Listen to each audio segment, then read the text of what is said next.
We're live. We're live. You're live. Good afternoon, ladies and gentlemen, and welcome to another episode of Sports Talk with Eddie, presented by Our Time Press. I gotta tell you, I'm a little bit out of breath. I don't know if that's me getting bigger or me just doing the sprint over here, but just walked in the studio. Traffic is absolutely insane. Finally got here because I got to give the people what they want, and that is the latest on New York sports. And I'll be honest, I'm feeling a little happy this week. I'm feeling a little happy this week for a guy whose football team has won one game the whole entire damn year. I'm feeling pretty happy, and that's because we won a damn game. So we're definitely gonna talk about New York Jets finally securing their first victory of the 2025-2026 season.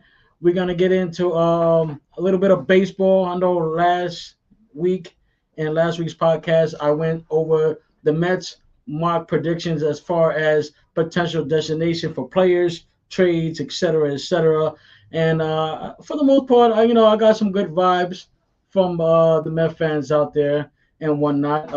Some interesting trades and some bullet points where I really feel they need to focus on as far as their pitcher rotation and their bullpen. They got some big free agents and a closer at that in Edwin Diaz, who they need to secure. In my opinion, they need to definitely re-sign Edwin Diaz. But as you can see, we are in the Halloween spirit. Got my Faces of Horror hoodie on, and I'm pumped and I'm excited.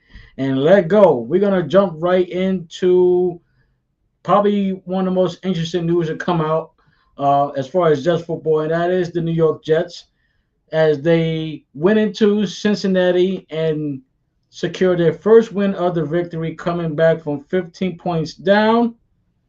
Obviously, huge victory. Well, listen, anytime the Jets win is considered huge. Honestly, I jumped in the air and screamed like it was a damn Super Bowl. But for a franchise, and especially a year where you're just yearning for something positive to talk about this team, we finally got it.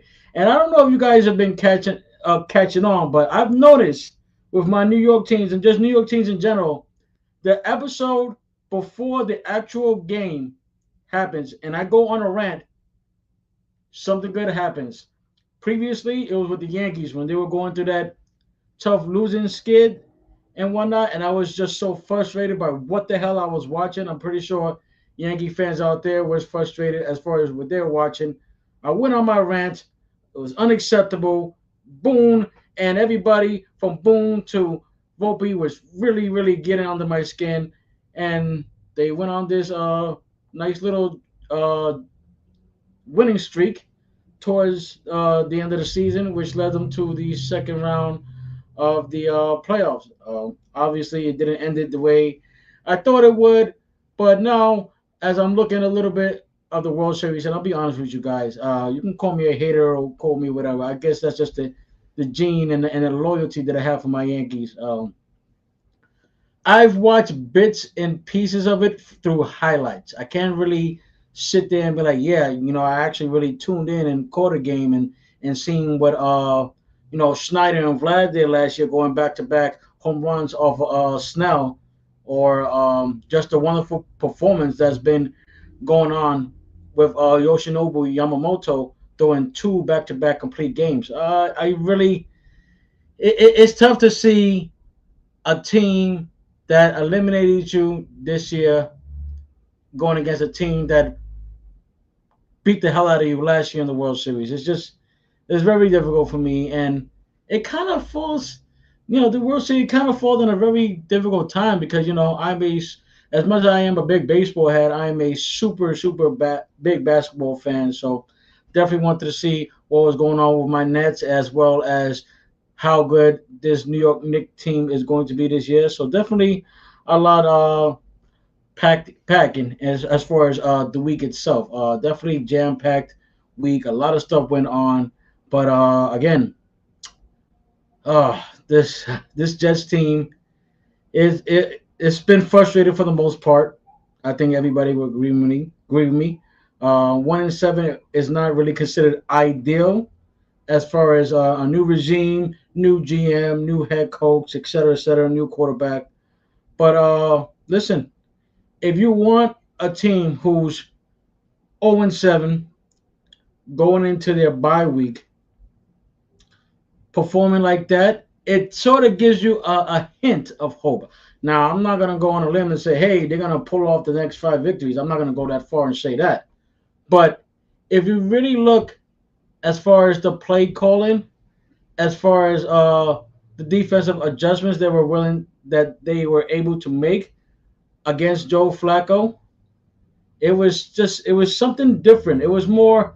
I don't know if it was the necessarily the play calling, but there was just a different edge to this Jets team. And one thing about me, when I watch any sort of sport, and it doesn't necessarily have to be my personal favorites, but it's like you want to go and see these guys who are getting paid X of millions of dollars. You want to see some significant effort. You want to see what creates the excitement within that sport.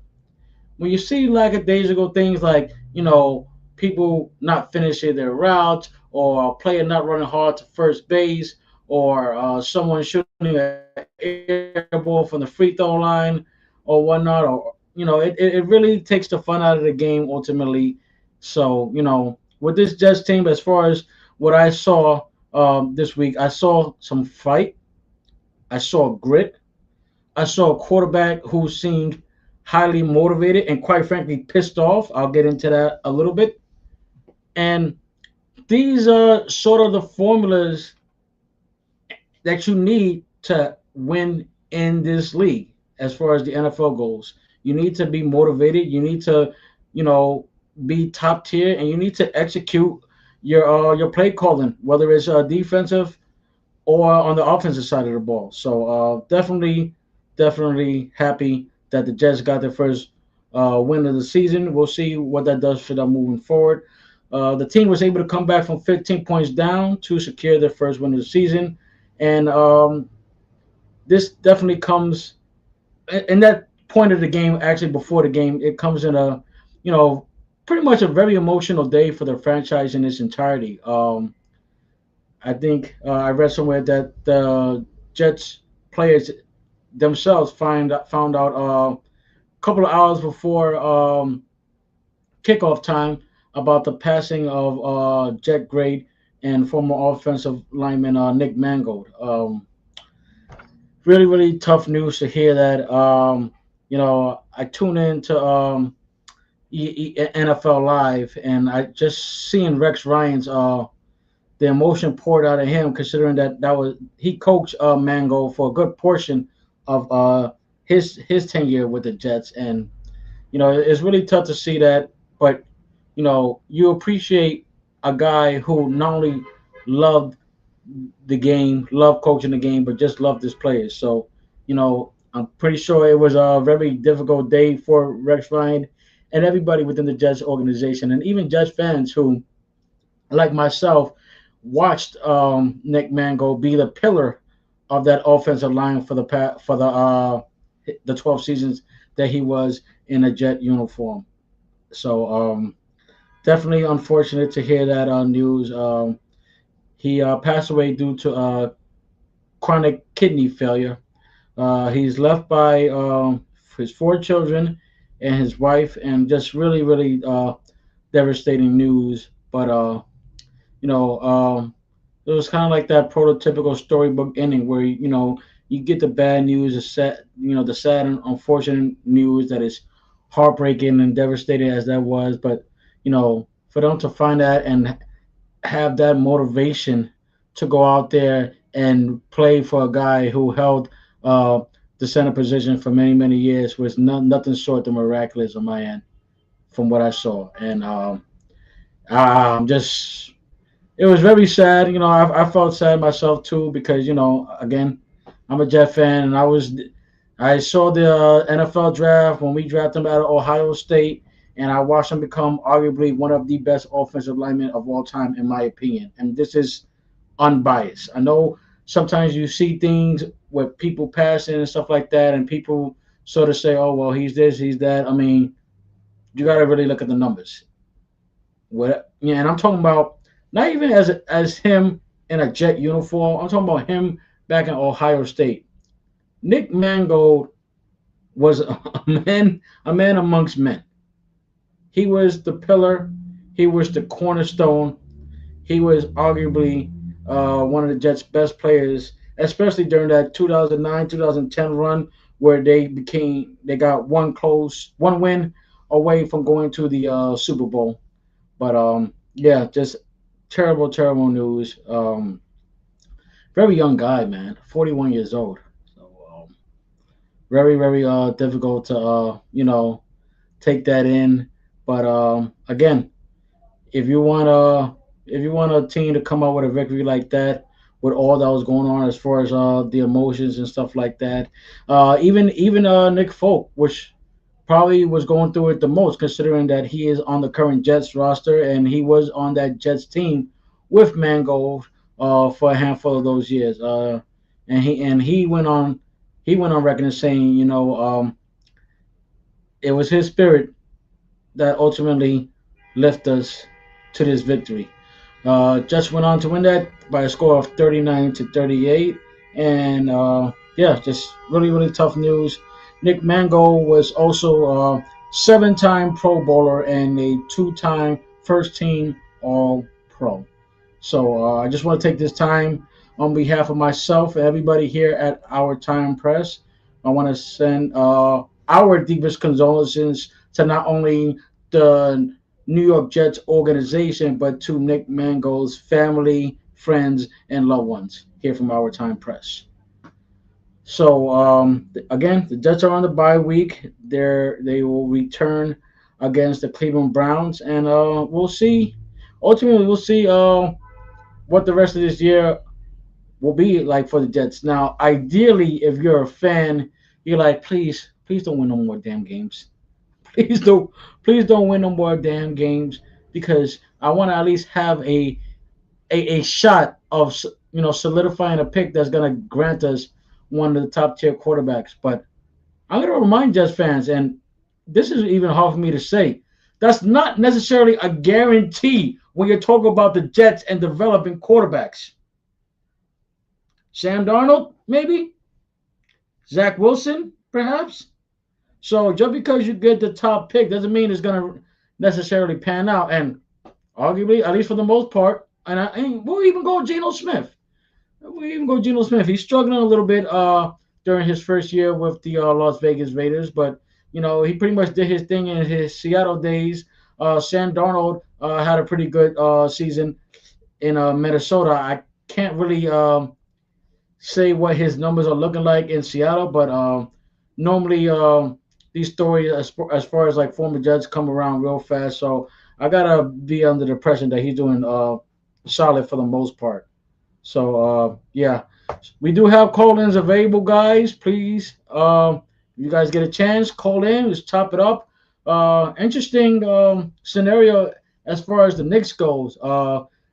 Phil Jackson has a book coming out, I believe, this coming Tuesday, and there was a little skit that I came across actually on the way here today, as far as what went wrong during that time where they had Carmelo Anthony and Amari Stoudemire.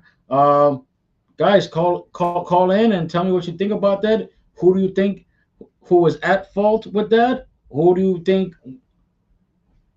what situation, what could have made this situation better as far as them being able to coexist and be on the same page? Was it the lack of talent within that team as far as being able to execute the triangle offense? We all know from the past, the triangle offense, when it's structured correctly, it could be one of the most dominating offenses we've ever seen. Could have been just a lack of talent and just the players around that not being able to execute it, or is it Phil Jackson and his inability to draft consistent players? To me, I didn't. I thought his drafting was horrible. I thought it was horrible, very horrible. But that's just me. But that's just an interesting topic. We can go on if you guys want to chop it up and call in about that as well. Again, just your take as far as the New York Jets and obviously Nick Mango, who was beloved by Jet fans for the most part. So just want to put a bow on that real quick. So we're gonna shift our gears to baseball, and we're gonna talk about some mock predictions as far as the New York Yankee goes, as far as potential trades, potential free agent signings, who they should resign within the current roster. Last week, as I alluded to earlier on the show, we did go over the New York Mets. Hopefully, you guys gave me at least a B minus, at least a little something something. At the end of the day, it's all love, it's all New York baseball. But again, I was just as surprised as all Mets fans was as far as how this season concluded for them. Because again, I want to say this was probably at least the first second, maybe the first three episodes where I alluded to my picks as far as the World Series matchup. I had a Subway Series, and I stand by that. I truly thought we were on the cusp of having our first Subway World Series for the first time in 25 years, but unfortunately that didn't happen. The Yankees lost in the second round, and the Mets missed the playoffs in its entirety. So again, we'll see what happens with the New York Mets, and hopefully, you guys enjoyed and appreciate my scenarios and whatnot, and agree with it. And if you disagree with it, hey, that's fine. Call in and tell me who do you think they should acquire. I would tell you one thing as far as those top tiers pitchers that they have. You know, Sprout. Jonah Tong, top tier pitchers they got. If they're going to get a guy like Tarek Skubal, you ultimately gonna have to part ways with one of those three pitchers. Now, I love Nolan McLean's stuff. I believe he could be possibly the second coming of Matt Harvey as far as what Matt Harvey was in the beginning of his Mets career. So I'm gonna do you guys. I'm gonna throw in a little extra. We're gonna put the Yankees off on hold for a little bit, but I'm gonna give you a little extra and see what Met fans out there feel about this scenario. Okay, so Terry School is obviously the big name that's been floating. According to sources, um, Scooble's agent and the Tigers organization are about $150 million apart from an agreement. Now, the first thing initially off my head is how the hell that's possible. He's one of the best pitchers, if not the best pitcher in the game. Definitely the best left-handed pitcher in the game. You could throw him there.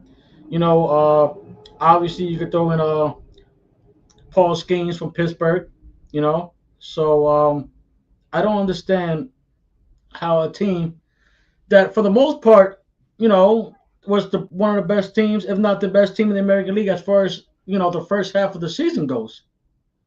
I don't understand how the hell are you $150 million apart from a guy who's been lights out during his tenure there. I just don't understand it.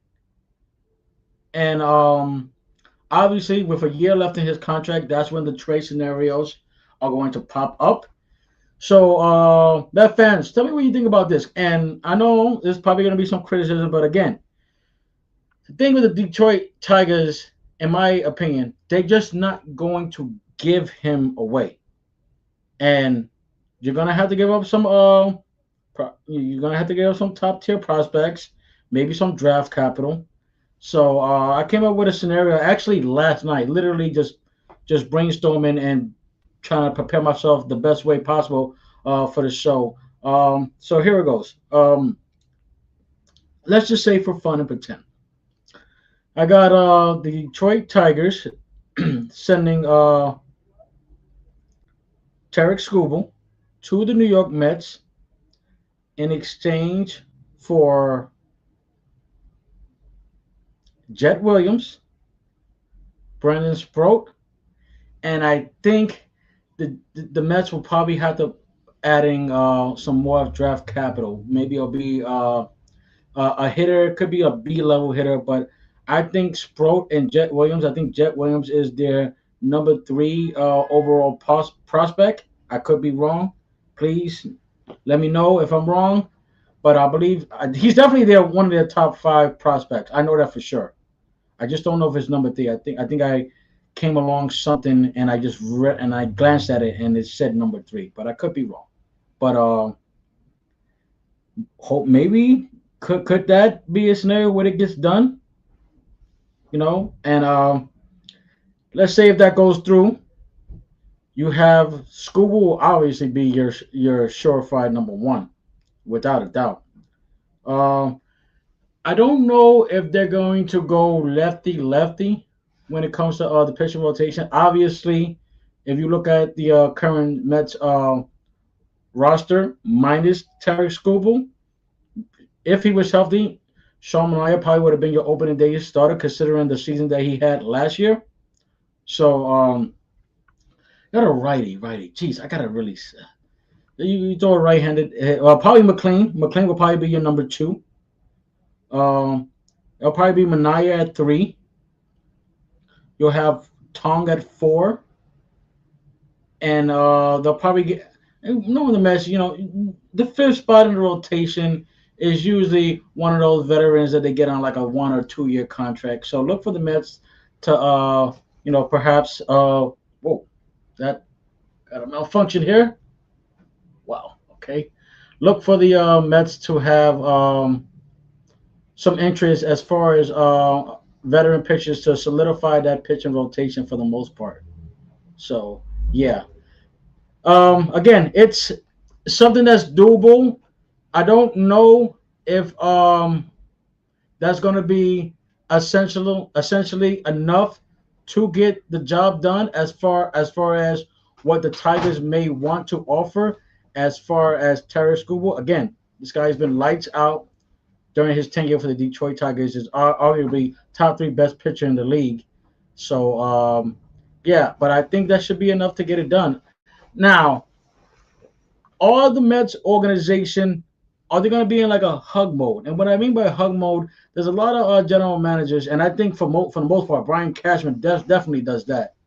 So okay, we got a little malfunction here.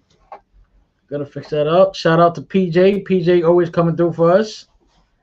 But yeah, it's not a foregone conclusion that's gonna be done. Again, this is just a potential mock trade that I have as far as the Mets getting a top tier pitcher.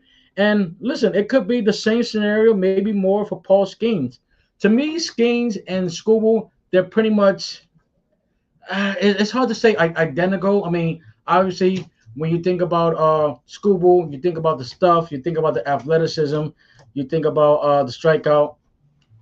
Skeens is pretty much the same thing. You have a lot of movement with his fastball and just his ability to have no contact. I think he had the lowest ERA in the National League this year. So we're back up. Shout out to PJ once again for coming through for us.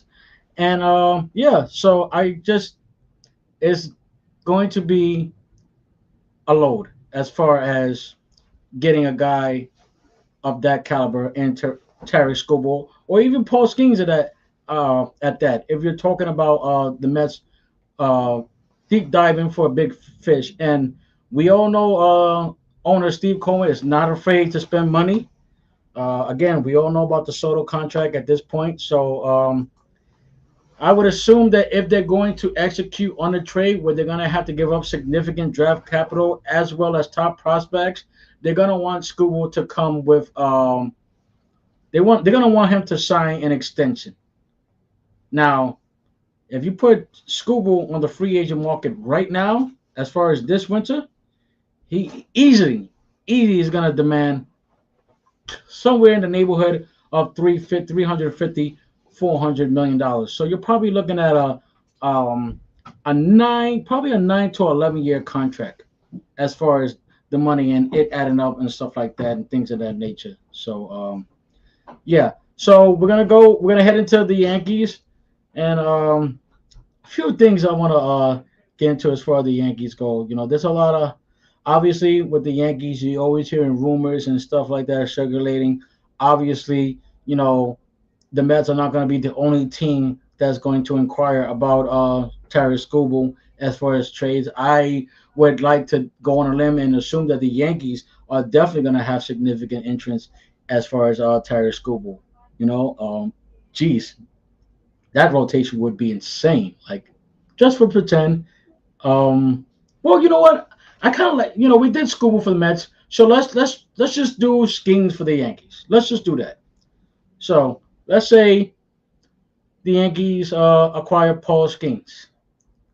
Now, again, I always feel like with these top tier pitchers, it's going to require a lot of draft capital. It's going to rely a lot of top tier prospects. So you're ultimately going to have to give up one of the two. I would not give up both, and I'm talking about George Lombard Jr.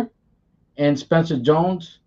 Um, I think for the most part, even though Spencer Jones is the more notable name, he does strike out 40% of the time. We all know about the power and the home run and stuff like that. And I even heard I was speaking to a buddy of mine who's a Yankee fan, and he was saying, "Hey, well, this could be, our left-handed version of Aaron Judge." I'm not gonna go that far. We have to ultimately see how these hitters adapt to AAA, and then ultimately adapt to the speed and tempo of the major league. So I'm not gonna go on a limb with that. But again, if I'm gonna go and put up a mock trade as far as getting a guy of Paul Skeens' caliber, and I believe Paul Skeens has a couple years left of control in his contract. I got to look the contract and whatnot. Um, so let's say the Yankees acquire Paul Skeens. I hate that I'm even saying that, but it'll probably take Spencer Jones. It'll probably take um, Rodriguez Cruz, Elmer Rodriguez Cruz, who I'm really big on. You definitely want a picture on picture in return, and probably Jason Dominguez. I know for now, although right now it doesn't appear that Jason Dominguez is as advertised as he was coming out of Double A and Triple A and things of that nature. But we also got to remember he's 23 years old, so there's still a lot of potential as far as what he's able to be. Can he live up to that hype ultimately? I don't know. I think he's been with the Yankees for what, maybe 2 years now. Now maybe that's not a significant window to be like, okay, well this can't possibly be who Jason Dominguez is as a player. But when you see the game and stuff like that, the offensive numbers, they're promising and stuff like that. Obviously, you want the on base percentage to be a little bit more up. Granted, that has to be with him having significant playing time. I don't think the Yankees are going to bring back Trent Grisham. Trent Grisham had probably the most underrated year in a long time. I don't think anybody sat down and told himself, "Hey, we're gonna get a guy who was considered a throw-in in the Juan Soto trade, and he's gonna have a year where he's gonna hit 250 and hit 30 plus home run for us." I don't think anybody had that in their bingo card. I definitely for sure did not have that.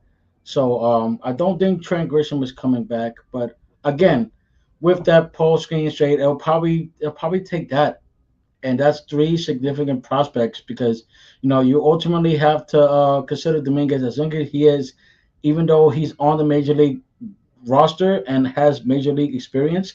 He's still really considered a prospect because he hasn't had that enough body work, in my opinion, where we can be like, hey, well, you know what? This guy could potentially be this player, or this guy reminds me of this type of player. We have still yet to see that. I think the jury's still out as far as the potential on Jason Dominguez. Me personally, I would keep him. I would keep him if I were the Yankees. Give him another year to prove himself. I would think regardless, it all depends on what the Yankees do as far as their outfielding scenario. Because again, I don't see a situation where they're going to bring back um, Trent Grisham as much as a fan favorite that he was throughout this year. I just don't see it happening.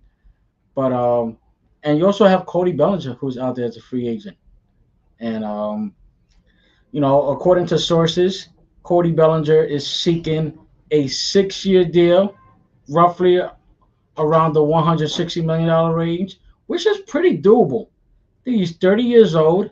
Um, I think it's safe to say, for the most part, considering the last 2 years he had prior, he was still good, but he wasn't Cody Bellinger good. Now, I do believe the years of him being a MVP in the league, I think those are behind him.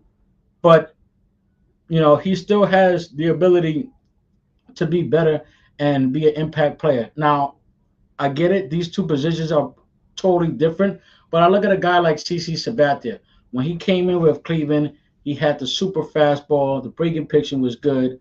Um, had some pop with the bat as well. Whenever he had his chance back when the National League had the pitcher batting, and ultimately, as the wear and tear comes within the game itself, he ultimately reinvented himself. He became more of a true, genuine pitcher, mixing his pitches, mixing his hitting his spots. So I ultimately think that could be the same said. We have to really see how this is gonna pan out. We have to see how this is gonna pan out um, for Cody Bellinger, and I think for the most part, you saw that within this year. Now, obviously, we knew even when the signing was announced that the Yankees acquired Cody Bellinger from the Chicago Cubs, we knew that that short porch in right field was going to be godsend for him. He hit 29 home runs. It could have been a 30 home run, which would have included a 4 home run game if it wasn't for Kyle Tucker. We'll get to him in a second. But I think that contract is so doable considering the type of player that he is. It would not surprise me as someone, you know, maybe out of desperately of just the necessity of wanting an outfielder who not only gives you solid fielding, he has excellent poise when it comes down to two strikes. He has a different mindset when it comes to two strikes. He also is pretty versatile. He not only just gives you the power, he can get you the timely hits. Um, he has ability to play all corners of the field, whether it's left, right, or center. He does play a little bit of first base, and it's really hard to find those blue chippers as far as players that can have successful production with the bat, and not only that, but be able to give you longevity and just leverage within the lineup. If somebody is injured at first base, hey, you can plug in Bellinger, or if you want to give, earlier, a lot of this time this year, with Stanton, Stanton was out. You're plugging him in there, and you're plugging him at left or whatever, or you can plug him at DH, or you can have him play right field and have Judge at DH.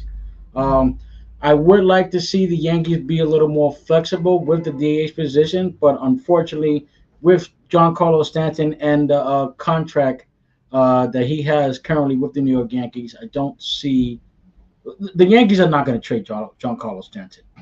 They're just not.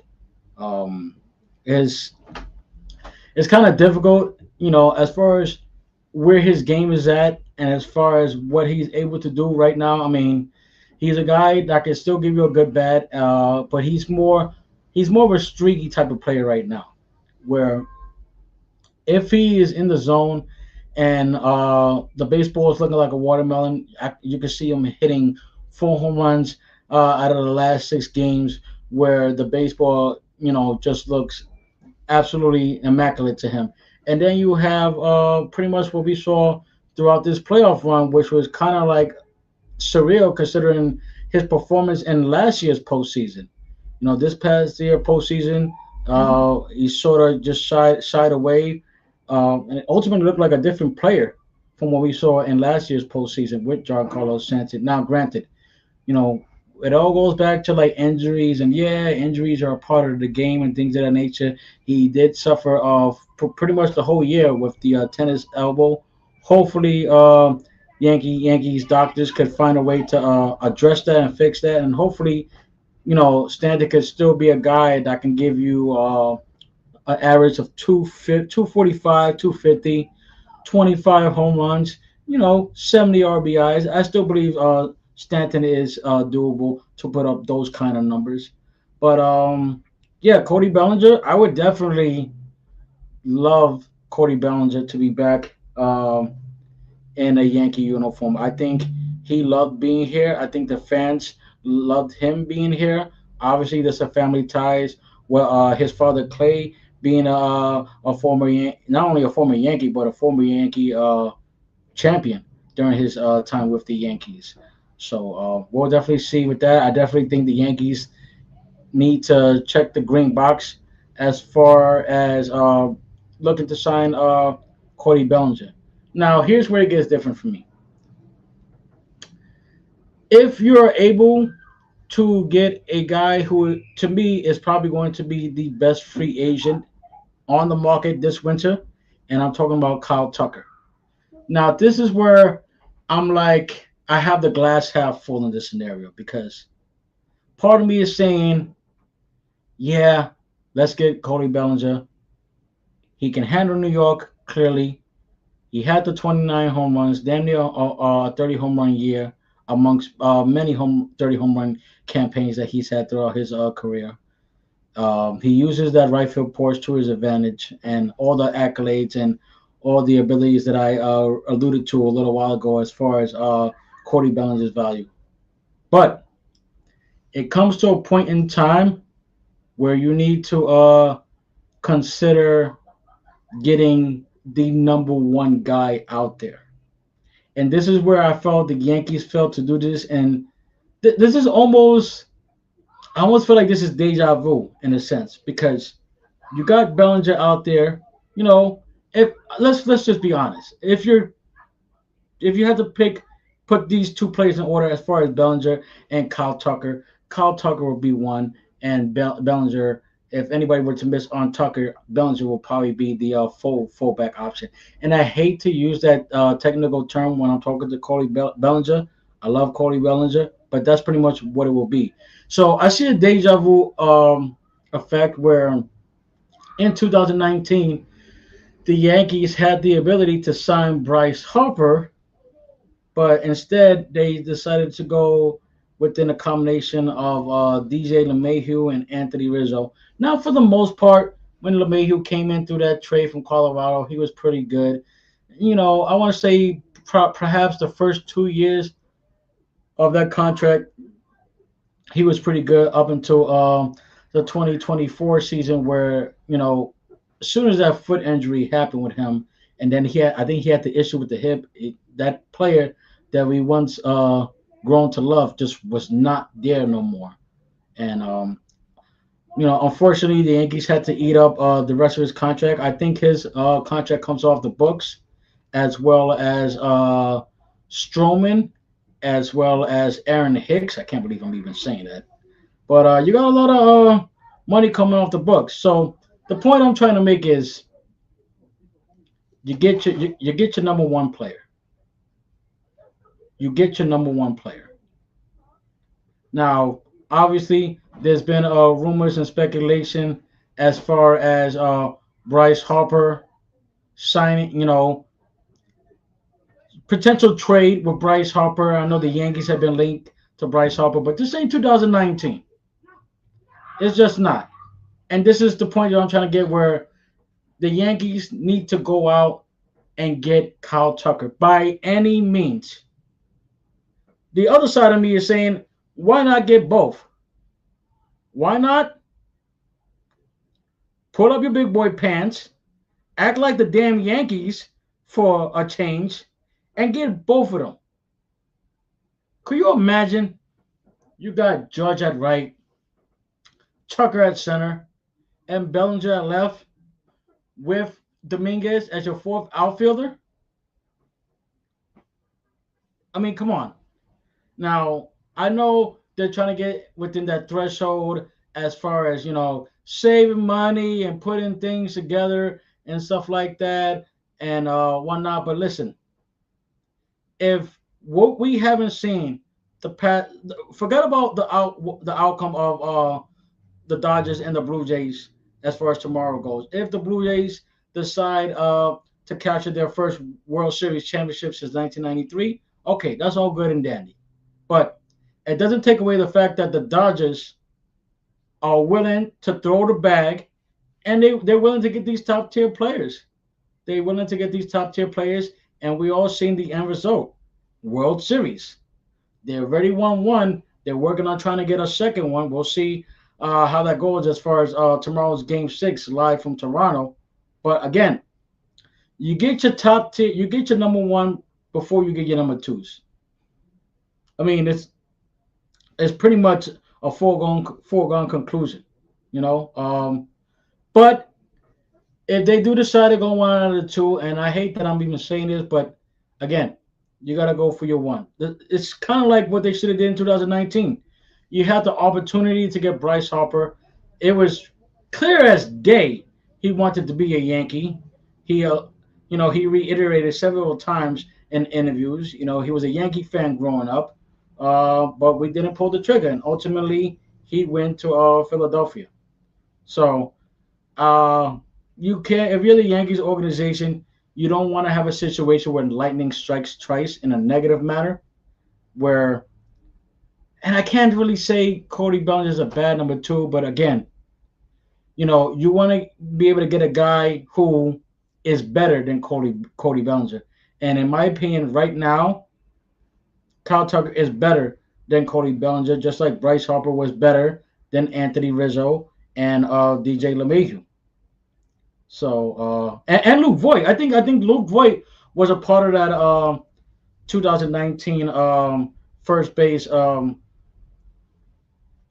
scenarios that the Yankees had going for them that year too. So I can't believe I forgot about Luke Voigt, man. My guy Luke, I can't do that, man.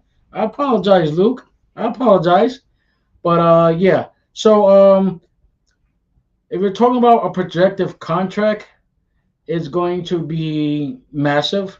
The one that I came up with personally is probably maybe looking at a 10-year deal, probably between 430 million.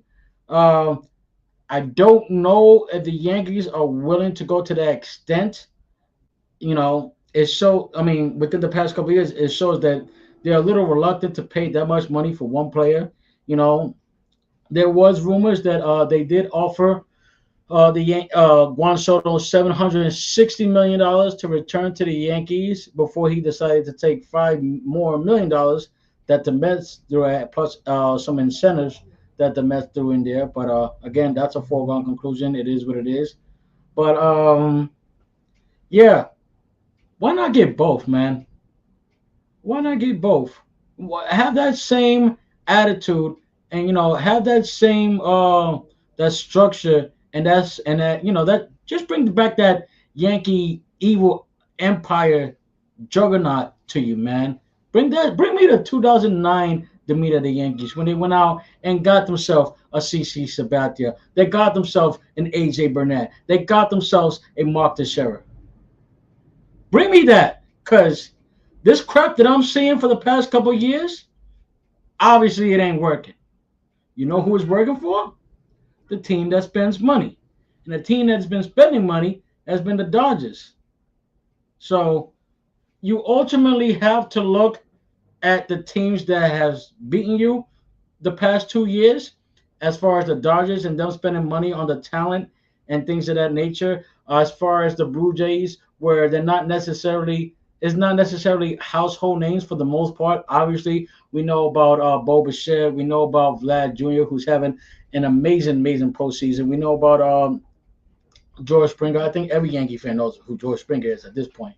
But yeah, you ultimately have to put you have to take you have to keep the foot on the gas and go out and get your damn players, man. Because this is just ridiculous. Now, I get it. It's so easy to be like, oh, well, you're just saying that because you're a Yankee fan and you're just so spoiled. And, a lot of you guys are. I mean, this voice? Okay.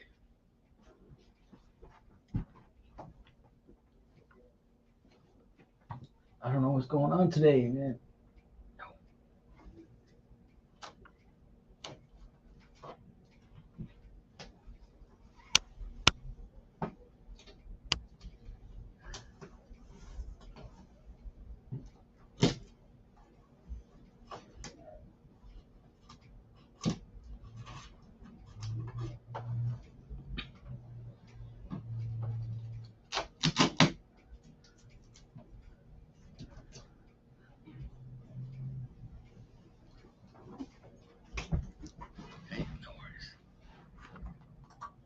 Guys, I do apologize about that. Apparently, my background was not giving me any love, but have no fear, PJ is here, so we got that going for us. But again, you guys, you have to go for the best player out there.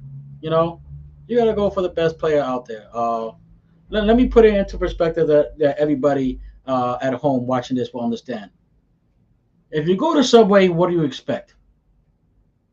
A pretty damn good sandwich, right?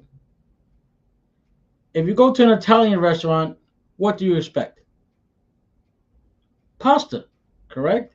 You guys are seeing where I'm going at. It's all right. So again, I know my sister watches this show, so I'm gonna throw one at her that she'll get. Um, if you go into grab yourself Fenty, is that what it's called now? Fenty to make Fenty. I'm so apologize. I apologize if I'm saying the wrong Fenty. My sister's like big on like makeup and stuff like that. But if you get like Fenty and stuff, you expect good quality, you know, good quality stuff, good quality makeup or lip gloss or whatever Rihanna got going on. But yeah, the point I'm trying to make here is that this is the New York Yankees, and ultimately we do have a culture of winning, and that culture of winning has sort of been watered down and it's sort of been reciprocated with, you know what? Just making the playoffs is fine. In what world? In what world since that has that ever been okay? It was never okay with Derek Jeter. He's got 5 World Championship rings. Wasn't okay with Tino Martinez. It wasn't okay with Mariano Rivera. It wasn't okay with Jorge Posada. You guys get where I'm going with this? The point that I'm trying to make is the Yankees have the ability and they have the money to go out and get these top tier players. But they're so infested with analytics and BS when it comes to, oh, well, you know what? That's a lot for this type of player. What if this? Listen, we don't know. It's humanly impossible to know the outcome of these long-term contracts. Now, me personally, I'm not a fan of them, but sometimes, you got to put your money where your mouth is. You have to keep your foot on the gas and be like, you know what? I'm trying to win. I'm trying to bring a championship to this organization for the first time in 16 years. It's been 16 years since they won a world championship. Something's got to give. And again, it's difficult to reinvent that type of roster in 2009, but you have the talent. You have the talent on the roster. It's not like they have a bunch of tomato cans there right now. You have current talent within the roster. But you look at what Toronto did and how they were, and I alluded to this in the podcast a couple of weeks ago, how they were able to beat the Yankees, why they were effective to do certain things that the Yankees just couldn't figure out. And for the most part, couldn't figure out the whole damn year because they got their ass kicked by Toronto all damn year. You can't get these home run savvy players and just assume, hey, this is going to take us to the promised land. Johnny Damon, perfect player, where there was speed with him. You had the power, but you also had the contact where he can get you a run and bring him home from second base. Kyle Tucker does exactly what Johnny Damon does, if not on a better echelon. He has the speed. He has the power. He has versatility with him. What's stopping the Yankees from saying, you know what? We were willing to give Juan Soto $760 million. Why can't we give a guy who has the potential of being really, really good, especially taking advantage of that right field porch at Yankee Stadium? Listen, let's give him a 10-year deal. Let's give him 10 years, $427 million. Let's put an opt out clause after six, after five. Let's sign Cody Bellinger to a 6-year deal worth $160 million. That's what, a 27 point something $1 million annual average value? Come on now. Come on. You get let's say with that trade, even without Paul Skeens, the Yankees, health permitting, because it seems like we're all New York teams, it all comes down to health. I don't know what's in the water, man. They obviously not drinking the good water, but you have Max Fried, who's probably going to be your opening day starter in San Francisco. Carlos Rodon had some bone chips removed a couple of weeks ago, so he may be a little bit behind in his rehab process. So you ultimately have to think Cam Schlittler, who surprised myself, and I'm pretty sure a lot of Yankee fans out there this year with his performance, going from Double A up until the majors this year. So you will ultimately have him slid in the number two rotation. I guess you could put in, and this is not a knock on Cole. It's just we don't necessarily know the timetable of when he's going to be back. This one report that I saw, it'll probably be after in the second half. There's another report that it'll probably be early May.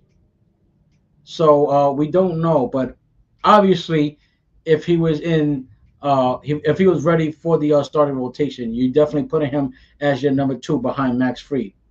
But even then, when it's all said and done, you have a rotation of Fried, Cole, Rodon, Schlittler, and perhaps Luis Hill, Clark Schmidt, Will Warren. So you do have capital when it comes to the Yankees pitching. But again, you gotta make these necessary moves if you want to be where the Blue Jays and the Dodgers are at. And ironically speaking, these were the two teams that knocked us out of the playoffs the past 2 years. So you ultimately have to take seasons in review and sort of replicate what a team did to you in order to get where you're at. 16 years is too damn long for me as a Yankee fan. It's insane. And it is the third longest drought in their franchise, which is insane considering the fact that they have won 27. See, I'm getting ahead of myself. I'm already thinking about 28. 27 world championships. You gotta find a way. You gotta get out of your old habits. And the old tale where, well, if George Steinbrenner was alive, would this be going on? Because George was one of the most gritty and most aggressive owners that we had in some time. If he wanted somebody, he didn't care what it was or what it cost. He was going to get that guy. And, I don't want to necessarily go at people on this show or whatnot, but for the most part, Hal's been a little bit soft. And you ultimately, listen, we're not expecting, it's unfair to tell a guy, hey, well, we need that same grit that your dad had, but you have that gene in you. You do have that bloodline, and you keep telling every year I hear the same damn scenario where it's like, well, we came short of our goal. We're gonna get better this year. I'm gonna do the necessary things to make sure we get better. Eventually, it's gonna be like a tired ass song that you hear on the radio every day, because at the end of the day, you're not getting any results. And that's what it comes to with this current Yankee team. But again, those are my picks. I'm gonna go in depth later on this week as far as telling you my views on Murotaka Murakami, who is Japanese biggest icon. The Yankees are have eyes on him, and there is a another player in Kazuma Akamoto who had his 8 year, 10 year with the Yomi Giants, and both players are scheduled to be posted this coming winter. So we'll take a look out for that and see if either the Mets or the Yankees are willing to pull the trigger to get somebody of that caliber. Before we get off the air, I want to take my time and just send beyond on behalf of myself and everybody here at Our Time Prayers. We want to send our deepest prayers to what's going on in Jamaica. Just really, really terrible pictures and views that I've seen within the week. I know a lot of friends of mine who are from Jamaica or of Jamaican descent that has family and friends there. Thankfully, from what they've told me, they're okay, they're safe and sound. But again, it's just really, really horrible to see scenarios like that. I actually went to Jamaica in 2023 with my fiance. It was breathtaking. It was so beautiful. The people are so nice. And if you guys know me, my fat ass likes some good Caribbean food. So yeah. But again, just deepest prayers, man. Just hope that everything turns out okay. It's definitely going to be a long rebuilding as far as that beautiful island, but hopefully everybody, if they're tuning in, sees this and knows that here at Our Time Prayers, you guys are on our prayers. But again, we're gonna wrap it up. Thank you guys so much. Make sure you like and subscribe to the page, and I will see you on the next one.